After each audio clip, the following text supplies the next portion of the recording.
of the year, game of the year. Which one could it be? It's been a big year with a lot of major titles and a lot of playing, but here's a look at the digital trends game of the year.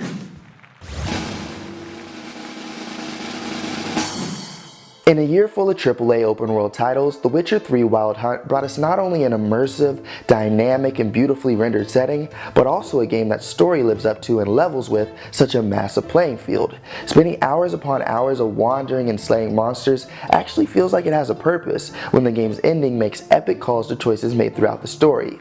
It's a title that really draws players into the game, but offers a sense of value and reward for the time they spend. But the game leading up to its conclusion is a challenging blast as well. You're Geralt of Rivia and you're a professional monster hunter who slays beasts and seduces sorceress in a medieval high fantasy world with Slavic inclinations. The main story revolves around Geralt's daughter figure, Ciri, being pursued by a band of interdimensional elves for her immense power. Its side quests range from standard fantasy RPG fare to grittier territory involving abuse, serial killers, and genocide. That emotional gravity is balanced out by the right amount of levity and plenty of good old-fashioned monster slaying.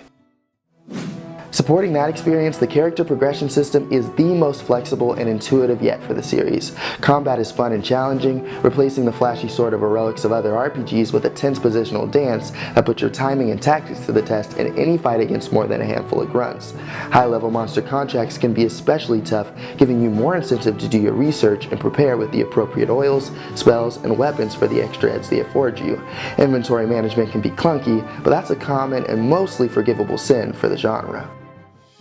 While no one element of Wild Hunt stands out as being particularly innovative, developer CD Projekt Red has put together a stunningly large, studied, and cohesive RPG that sets a high watermark for modern mainstream fantasy, and that's why it's DT's Game of the Year. But for a closer look at this year's winner, the runners-up, and everything else in the gaming world, keep it locked to Digital Trends.